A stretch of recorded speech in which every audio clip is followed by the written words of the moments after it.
Something's happened to me. Something I can't stop. And it scares me. It feels good. Todo herói tem lado sombrio. Jean's still our friend. She's not Jean anymore. The girl dies. Are you threatening me? Because that would be a bad idea. X-Men Fênix Negra. Sejam bem-vindos à Irmandade Mutante. Hoje no Claquete em Cena vamos contar tudinho mesmo sobre o X-Men. Você não escutou errado, é X-Men, pessoal. Todo mundo lembra, a gente só dizia X-Men, não tinha nada de X-Men, só foi aprender o que era X-Men depois que veio o desenho, depois que veio o filme, até porque até hoje a gente não diz X-Burger, a gente diz X-Burger quando a gente vai pedir um, tá? Mas não se preocupe que se você não pegou essa fase, é que você é muito jovem, mas comenta com o teu pai, com a tua mãe, com o teu irmão, com a tua irmã, que eles sabem muito bem de onde que veio esse nome aí e por que a gente conhecia os Homens X como X-Men. E para me ajudar a entender como o X-Men se tornou o X-Men, tenho aqui 3 pessoas que certamente têm o gene mutante, tem o gene X, Paola, Denis e Serginho. Vocês pegaram essa época que vocês conheciam o X-Men como X-Men? Ou vocês vieram de uma época superior, assim? Eu peguei da época do X-Men. Também peguei da época do X-Men. Se bem que eu sempre falava X-Men por causa do desenho que passava na Globo, né? O saudoso desenho dos anos 90. Então, o desenho foi o que mudou, começou a mudar essa história. A gente descobriu a forma certa de pronunciar esse nome, né? Que antigamente não era isso, né? Eu achava que eram 2 coisas diferentes. Da hora que caiu a ficha, eu entendi. Porque tinha essa separação, igual o He-Man, né? Tinha o hífen separava He e Man, né? X e Man. Então, se tinha essa imaginação, o que era, né? Eu tinha também essa questão de... Será que eram 2 coisas diferentes? E você citou o desenho, Serginho. O desenho foi muito importante, que foi talvez o primeiro contato que a maioria das pessoas teve com o conceito do X-Men, né? E foi tremendamente ousado, porque a personagem que guiava a gente naquele universo era a Jubileu, que era uma personagem que até então eu conheço muita gente que não gostava dela. Eu sempre gostei. Ela gostava do jeito moleca dela. E o legal é que ela tinha entre aspas, affair com o Gambit, né? Que também é um personagem que eu gosto até hoje, o Gambit. Se bem que o Gambit flertava mais também com a vampira, que eu lembro isso muito bem. Eu acho que o Gambit é com a vampira. E foi graças ao sucesso desse desenho dos anos 90 que a Fox, né, percebeu o potencial dos X-Men e teve a ideia, numa época que as adaptações de quadrinhos não estavam, né, não eram muito conhecidas. Batman e Robin da vida. Por causa do Batman e Robin e tudo mais, Aço e por aí vai. Tiveram a ideia, não, pelo menos esse filme dá pra gente apostar. Essa ideia dá pra gente apostar e transformar em filme. Daí surgiu o primeiro X-Men do ano 2000, que foi talvez um dos filmes mais importantes pra gente ter esse mundo atual de adaptações, né? Se bem que o diretor lá, o Bryan Singer, ele recusava chamar o filme dele de história em quadrinhos, né? Ele falava que era uma ficção científica. Que era a única forma dele vender na época. O Blade foi vendido como um filme de vampiro, não como um filme de super-herói, não como uma adaptação de quadrinhos. Por isso que foi feito o filme. E o X-Men também foi assim. Foi vendido como uma ficção científica. Não como uma história em quadrinhos, como um grupo de super-heróis. Não, até tem uma história que quando passaram a bola pro Bryan Singer, né? Ele tinha feito Os Suspeitos, O Aprendiz, que eram filmes de suspense mais intimistas, né? Quando ele foi chamado por um executivo da Fox, né? Junto com o produtor. Dizem que o executivo estava empolgadíssimo, falando dos poderes dos personagens. E o Bryan Singer tava quase bocejando, assim. Foi quando o produtor, eu não me lembro do nome, eu acho que era Tom DeSanto, ele falou sobre a analogia que tinha entre os 2 personagens lá principais, que era o Magneto e o Charles Xavier, que eles eram tipo uma versão assim mutante do Malcolm X e do Martin Luther King. Foi aí que ele ficou curioso. Ele falou assim, não, dá pra fazer alguma coisa nesse sentido. Você vê que o filme tem bem essa pegada, assim, de 2 pontos de vista de como vão viver, como conviver com os mutantes, assim, os mutantes e os humanos. E não tem como dissociar, né, essa ideia do X-Men com essa questão do preconceito, né? A analogia que sempre foi feita, a HQ de 63, então foi no período de maior, né, confusão nos Estados Unidos com relação aos direitos civis. Ela surge até de forma corajosa, assim, né, numa época em que tocar nesse tema era muito polêmico, assim, aventar a ideia que você tinha que respeitar as diferenças naquela época, se hoje às vezes já dá confusão, imagina naquele período. E os filmes jamais iriam ignorar isso, né? Talvez por isso que o diretor ficou, né?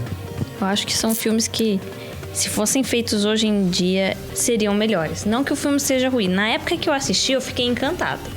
Que eu tive contato com X-Men, o desenho, dos anos 90. Depois eu tive contato com X-Men Evolution. Depois com o filme. E por causa disso tudo, eu comecei a colecionar os HQs. Essa é a parte da Marvel que eu gosto. Aí... Depois, com o tempo, eu fui vendo o filme, eu fui ficando desanimada do filme, do quanto o filme fugia totalmente do enredo principal. Isso me deu um desânimo. E foi uma coisa de X-Men que eu fui excluindo da minha vida, o filme. Apesar de ser o que me deu um contato maior, assim, com a história.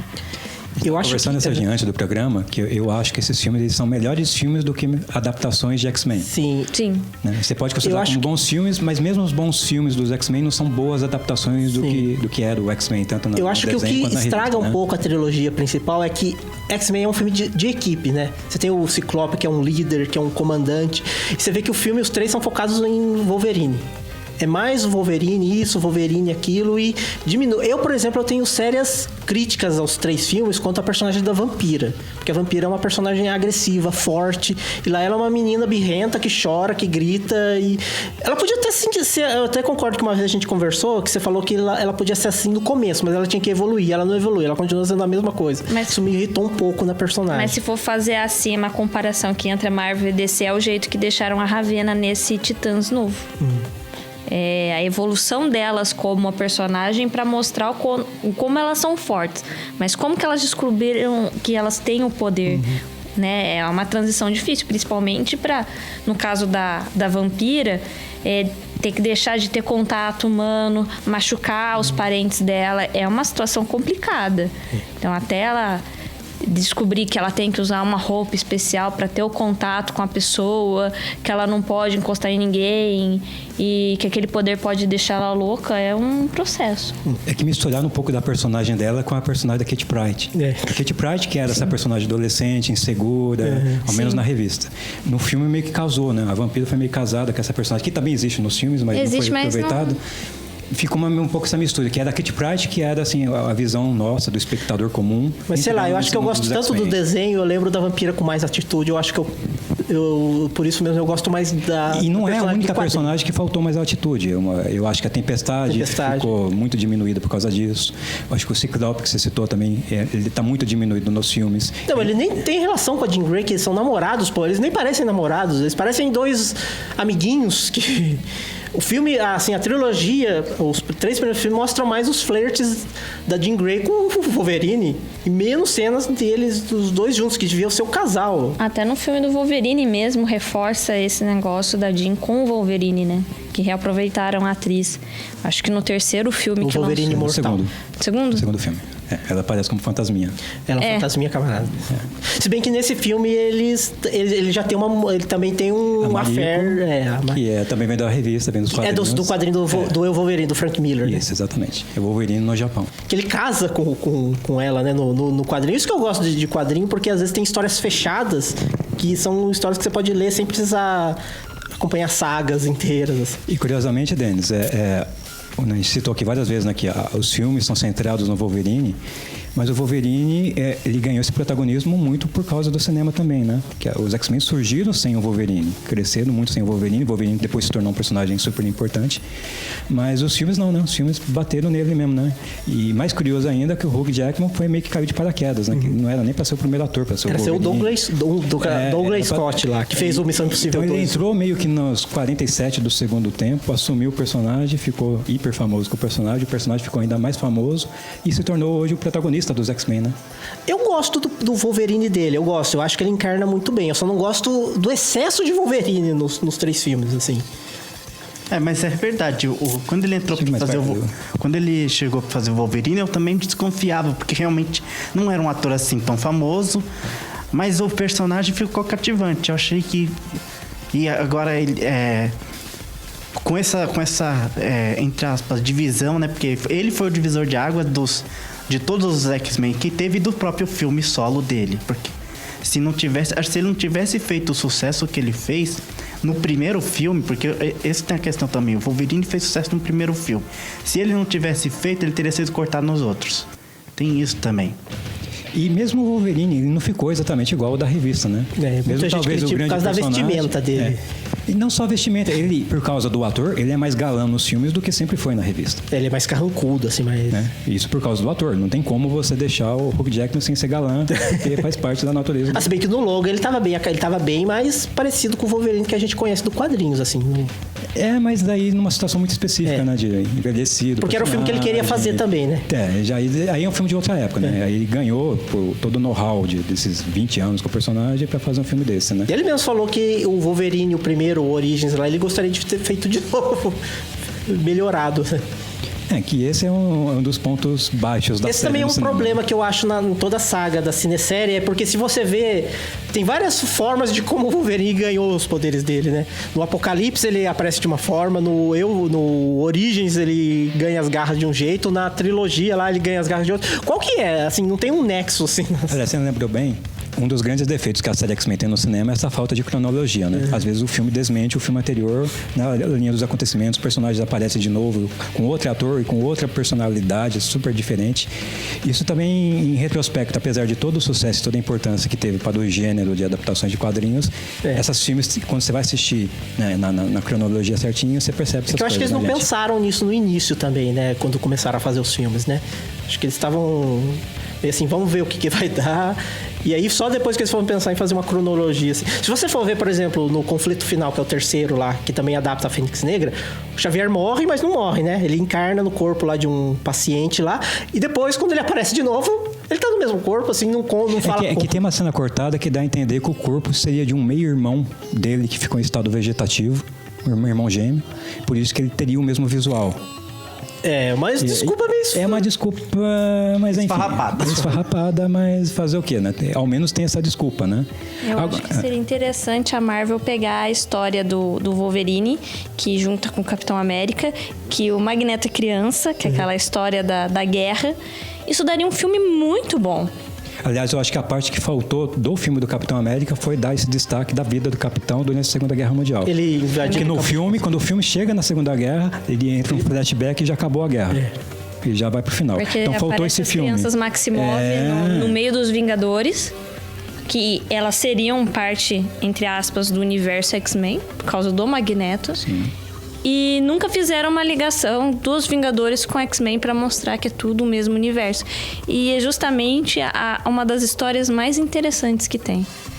Que é o tempo que o Capitão América passa congelado, que aí pode dar mais ênfase ao Wolverine, já que eles gostavam tanto de mostrar o Hugh Jackman.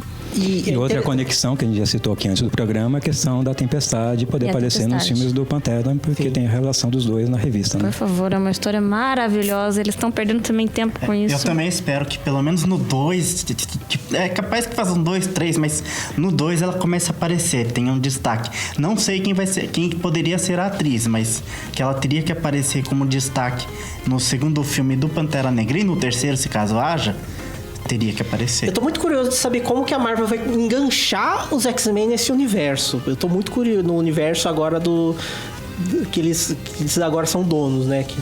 Como é que eles vão colocar eles no universo dos Vingadores e tudo mais, quando nos filmes nem eles foram citados, né? Aí tem aquele lance do multiverso, né? Que pode ser que eles são de um universo paralelo e tudo mais. Tô curioso de saber como é que a Marvel vai explicar isso pra gente. E o peso, né? Que é você ter que reescalar um Wolverine, enfim, né? Fazer com que os X-Men funcionem tão bem ou melhor do que já funcionaram nos cinemas é um grande desafio também. Eu quero ver a equipe X-Men, eu não quero ver um filme do Wolverine. É um desafio.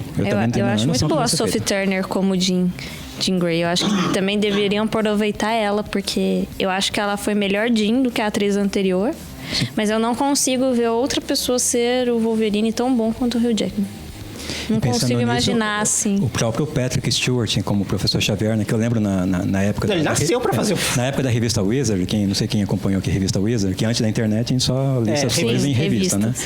E a revista Wizard tinha uma seção que era a seção da escalação dos sonhos, que eles pegavam uma HQ e pensavam, se isso virasse filme, quais seriam os atores, né, mais indicados para cada papel. E eu acho que uma das poucas vezes que a Wizard acertou a escalação foi o Patrick Stewart, que sempre foi relacionado ao personagem, sempre que se pensou em Xavier, você pensou nesse ator. Nasceu pra fazer o... Nasceu pra fazer, né? Não pelo fato de ele ser careca. Pelo fato de ser uma coisa... Ele tem esse lado professoral que encaixa muito bem. É muito bom, né? Encaixa muito bem, né, gente? Não, eu achei que ele ficou perfeito no papel. Até houve críticas quanto o Magneto do Ian McKellen, porque ele ser um velhinho. Eu achei que ele ficou muito bom. Ele ficou excelente. Sobre isso, para um pouquinho que eu vou fazer essa pergunta pra você. A gente volta daqui a pouco.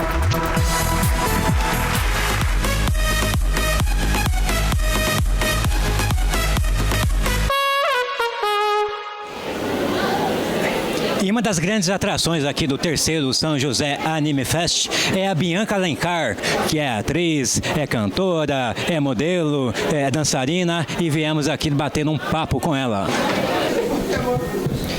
Bianca, eu estou curioso para saber uma coisa que todo mundo que te acompanha nas tuas redes sociais ou que te conhece pessoalmente aqui nesses eventos, percebe logo de cara uma característica sobre você. Você é muito carismática.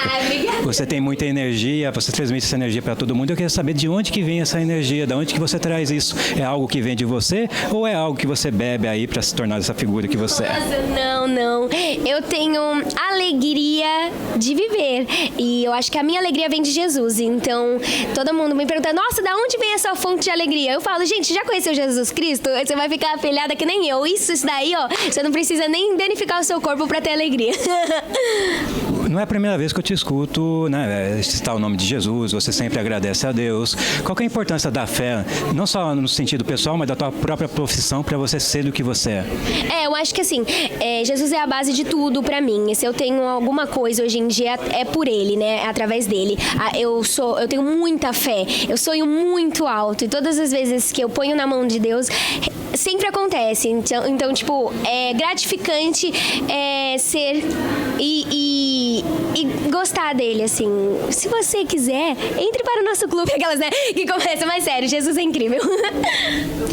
Uma outra característica que você tem é que você é multitalentosa, né? Você faz um pouco de tudo, né? Você me lembra, já que estamos no Anime Fest, tem uma cultura oriental por trás, você me lembra as artistas de K-pop, de J-pop, que fazem tudo, fazem a voz de personagens, de desenhos animados, animes e tudo mais. Como é isso pra você? Você é mesmo a nossa versão nacional de uma artista idol de K-pop, de uma artista idol japonesa? Olha, eu acho que ninguém nunca me perguntou isso, nem me comparou a isso. Parando pra pensar, realmente, elas fazem tudo, né? E eu sempre fiz tudo. Então eu acho que assim, antes de conhecer o K-pop, eu já era quem eu sou, com todas essas vertentes.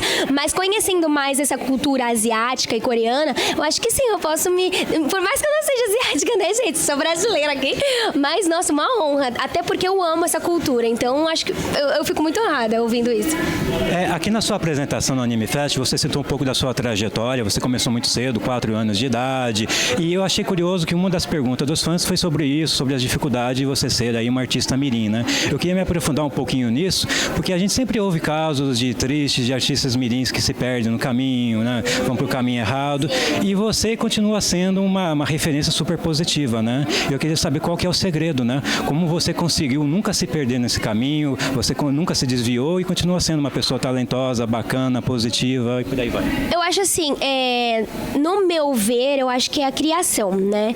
Sempre a minha mãe estava comigo em todos os trabalhos, então eu acho que ter ela ao meu lado me fez não ver muita coisa, me fez não presenciar muita coisa, porque esse mundo, ele é um pouco mais complicado. A gente fala assim nesse meio que esse mundo é podre, porque tem muita coisa ruim acontecendo. Então eu acho que pelo fato da minha mãe sempre estar comigo, ela sempre cobriu, ela sempre estava lá pra me ajudar e me mostrar o que era certo e o que era errado. Então eu acho que essa base que eu tive da minha mãe me ajudou a não me desviar. E também Deus, né? Porque quando você é firme com o seu propósito, acho que você não se desvia. E para fecharmos aqui a nossa entrevista, já que o tema é Anime Fest, você comentou bastante sobre os animes que você fez Apoio e tudo mais, mas tem outras coisinhas que relacionadas a esse universo oriental que você fez, que eu também gosto bastante, que é o Power Ranger, que você fez o Mega Force e o Super Mega Force, que era baseado no Gokaiger japonês, que faz uma homenagem às sagas antigas, né? E eu entendo que você também já era fã do Power Ranger antes disso, e você caiu na temporada premiada, digamos assim, né? Que faz a referência a todas, né? E muito feliz! Eu sempre assisti Power Rangers, Super Mega, Força Animal, SPD. Não, eu assistia todo dia Power Rangers. E quando eu descobri que eu ia dublar Power Rangers, e agora, não sei se você pode me corrigir, você conhece também, eles só fazem uma temporada de um novo Power Rangers. E dessa vez teve 2 temporadas e ainda o episódio que todos os Power Rangers apareceram. Gente, eu fiquei muito emocionada, eu amei. Isso é demais! Eu nunca achei que lutaríamos ao lado dos Rangers lendários! Eu queria ter dublado a rosa, porque é a minha cor preferida. Mas fiquei muito feliz de ter dublado a amarela, porque era pra ser. Muito obrigado, Bianca. Ficamos aqui, vamos encerrar. Muito obrigado. Você é uma fofa, viu? Vocês que são, obrigada, de verdade.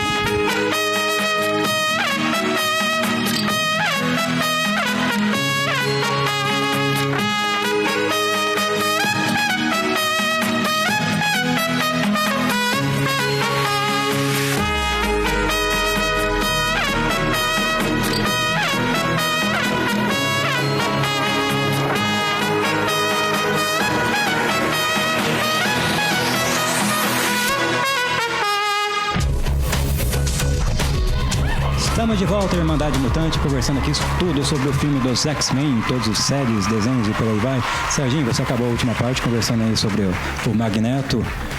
Eu gosto do Magneto do Ian McKellen. Eu acho que ele ficou muito bom.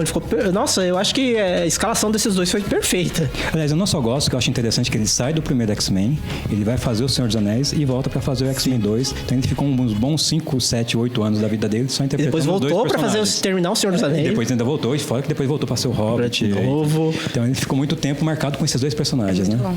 Eu acho o Ian McKellen fenomenal. Eu acho que qualquer filme que ele fizer propaganda de pastel, eu acho que eu assisto. E uma coisa mais legal ainda é que ele e o ator que faz o Patrick Stewart, que na história os dois deveriam ser amigos, né? Tanto o Xavier quanto o Magneto, ou serem ex-amigos. Os dois são muito amigos na vida. E nos quadrinhos parece que o antagonismo deles é meio assim dividido, né? Eles são um pouco mais amigos. Eu acho que eles são mais amigos do que nos filmes também. Eu acho que o lado vilão do Magneto nos filmes ficou mais acentuado, assim. É que o Magneto é um caso que ele não é um vilão, ele é um antagonista. Antagonista, é um anti-herói, né? Explica isso pra gente, Denis. Qual que é a diferença do vilão pro antagonista? Pra mim, assim, na verdade, o anti-herói, ele tem ações, mas momentos. Porque, na verdade, você pode ver que acaba sendo tipo como tá acontecendo agora com o Dumbledore e o Grindelwald. É a mesma situação. Duas pessoas que se gostam, que viveram uma determinada situação e que por alguma outra razão acabaram se separando. No caso dos X-Men, o Charles Xavier e o Magneto se separaram por causa de duas ideias diferentes. Ambos queriam que os mutantes fossem valorizados, mas pro Magneto tinha que ser a força e pro Charles Xavier tinha que ser introduzido junto. Tinha que todo mundo ser a mesma coisa, não ter diferenças, né? Vamos assim dizer. Que é de novo a analogia do Malcolm X com Luther King, né? Uma coisa que também, assim, eu gosto mais nesses 3 filmes é que a mística, ela é bem mais vilã, ela é vilanesca mesmo, né? Não é que nem a mística da Jennifer Lawrence, que eu tenho várias críticas contra que fica pendendo uma hora para um lado, uma hora ou ela é heroína, ou ela é vilã, transformada. Também por causa do estrelismo da atriz, parece que também foi muito grande também. Certamente é isso. Mas a mística, pra mim, ela fica igual o Venom também. Ela não é eu não acho ela uma vilã. E uma coisa que eu não gosto da mística da Jennifer Lawrence, eu já até comentei com você, é que nos filmes que a Jennifer Lawrence é a mística, ela é 70% mística, 70% Jennifer Lawrence o tempo nas cenas e 30% mística, quando devia ser o contrário, ela devia ser mais tempo como mística. E parece que o filme toda hora tem que lembrar que não, é a Jennifer Lawrence, ela é famosa, ela tá aqui. Pô, a gente sabe que a Jennifer Lawrence tá Mas não só isso, ela chia muito por causa da maquiagem. A maquiagem é muito pesada, é muito difícil. Mas a outra atriz fez que foi uma beleza, hein? Mas daí quando você não tem muito nome, quando você não tem muito dinheiro, você topa qualquer coisa, né? Quando você tem muito dinheiro pra acordar às 2 horas da manhã, pra você começar a gravar às 10, às 11, e depois ainda no final do expediente, todo mundo ir embora pra casa, você ainda fica mais 3, 4 horas na sala de maquiagem, tirando a maquiagem, fica um pouco mais difícil. Mas é o que a personagem pede, né? E daí você tem o ganho do estúdio, que daí aparece a pessoa que é mais conhecida, o rosto da pessoa que é mais conhecida. Eu acho que hoje em dia, se fizessem isso com efeitos especiais, seria vantagem. Aquela pintura corporal deve ser muito cansativa, deve incomodar. Até mesmo a Halle Berry, quando ela fez a Tempestade, ela não gostava de pôr lente. A lente machucava muito o olho dela, é muito incômodo. Então tem que levar em conta essas coisas. Aliás, a saga da peruca da Tempestade entre os filmes também é uma saga por si só. O cabelão. Nossa, ela tem que ficar mudando, porque eles nunca acham uma peruca realmente que Agora, no caso bem. da Mística, como toda hora muda... Eu não gosto da Jennifer Lawrence. Tipo, pra mim ela é uma boa atriz, mas eu não gosto. Intragável. Eu assisto, pô, tá ali, eu vou ver. Mas não é alguém que nossa, é a melhor atriz do mundo, né? Porque essa época do X-Men dela foi a época que ela tava em ascensão por causa de Jogos Vorazes. Tem um outro filme que ela fez um romance que é de um livro famoso também, não lembro o nome agora, mas foi a época dela de explodir no cinema. E a vantagem dela é que a Mística muda de aparência, então dava pra ela ser ela ali. Ela podia ser outros personagens, não a Jennifer Lawrence o tempo todo. Fora que, ao menos a maquiagem original, a moça estava nua. Também. Pintura. Tem essa também. E gravando no gelo, porque gravaram no Canadá, frio do caramba. Assim, eu acho que nos 3 primeiros filmes, a Mística não brilha mais. Nenhum personagem brilha mais justamente por causa daquele efeito Wolverine, né? Então ela fica só mais um capanga ali. E você sabe que a Mística também ela é bem ardilosa. A gente não vê isso muito nos filmes também. E aí perde um pouco da questão dos quadrinhos, que várias das relações dos quadrinhos foram tiradas. O Destrutor não é irmão do Scott, a Mística é não é mãe do Noturno. Então, da Vampira também. Da Vampira também, adotivo. Mas então haviam conexões que eles poderiam ter puxado para deixar a história ainda mais interessante, que no filme deram uma cortada para deixar um pouco mais limpo, mais fácil de ser entendido. Essa é a hora, então, deles fazerem um mundo X-Men e esquecer um pouquinho os Vingadores, já que eles querem dar uma pausa nisso. Recriou todo mundo X-Men, porque tem muito material pra aproveitar. E muitos mutantes que não foram nem adaptados. Não, Noturno mesmo, se você for pensar, ele não teve um destaque como deveria. E ele é um personagem que eu gosto muito. O Arcanjo não... O Fera. O Fera é outro caso que nessa trilogia... Trilogia não, né? Já são 4 filmes. Ele também tem um problema também, né? Que ele é menos fera também o tempo todo. Porque ele descobriu lá a cura, assim, entre aspas, né? Ele pode ficar sem a maquiagem. Eu peguei mal também com isso. Pra mim, o Fera, ele é fera. Ele é aquela criatura peluda que a gente costumou a gostar. De pele azul. Você ainda tem mais um filme para estrear dos Mutantes, que é os Novos Mutantes, né? Que eles estão refazendo. Se é que vai sair, né? Ou se vai sair no cinema, né? E se vai sair do jeito que o trailer mostrou, que era um filme mais sombrio, né? Será que a Disney vai dar essa pegada no filme? Ou será que eles vão mudar, que nem fizeram com o Esquadrão Suicida? Começou que a DC fez, né? Fez sombrio e depois eles... não, tá muito sombrio, vamos fazer engraçado. Será que eles vão fazer a mesma? Que essa é uma parte triste, né? Que independente dos erros que foram feitos na série X-Men, foi uma série importante, e não continua sendo uma série importante. E parece que tá encerrando meio que numa nota bem tristonha, meio que final de feira. Tá bem razoável. Acho que o fato de venderem o fato da Fox ser vendida pra Marvel quebrou muito as pernas dessa nova saga da Fênix, até porque ela foi demorada, porque, pelo que eu li, o James Cameron também se envolveu nisso, porque ele queria que o filme fosse empurrado mais pra frente por causa do Alita que ele tava produzindo. E o filme teve que ser refeito porque boas partes do filme foram depois feitas pela Marvel no Capitão Marvel e tiveram medo, assim, de achar, putz, estão fazendo uma coisa muito parecida, a gente tem que mudar. Isso também quebrou o próprio filme. O final do filme foi refeito porque estava muito parecido com o final do filme da Capitã Marvel. O diretor também deu uma de Joel Schumacher, que fez o Batman e Robin, pediu desculpas. Ele também falou assim, eu sou culpado pelo fracasso. Ou seja, o X-Men surge depois do fracasso do Batman e Robin, que se pediu desculpa, aí morre agora com o diretor do X-Men pedindo desculpa, né? É meio curioso. É curioso, né? Curioso. Nessa nota bacana, positiva, triste, né? Mas a gente ainda tem uma coisa positiva. Não, eu tenho fé na Marvel. Né? A Marvel pode dar uma salvada, né? A Marvel salva. Ainda tem agora que ela também vai entrar como uma parte do novo programa da Disney, eles podem desenvolver isso muito mais e melhor até. Citando o Harvey Dent da DC, né? Que ele tinha aquele slogan lá do Batman, em Harvey Dent eu confio, eu vou também dar o mesmo voto de fé aqui na Marvel, eu confio. E a gente confia também em vocês, espectadores. Muito obrigado pela audiência e até a próxima.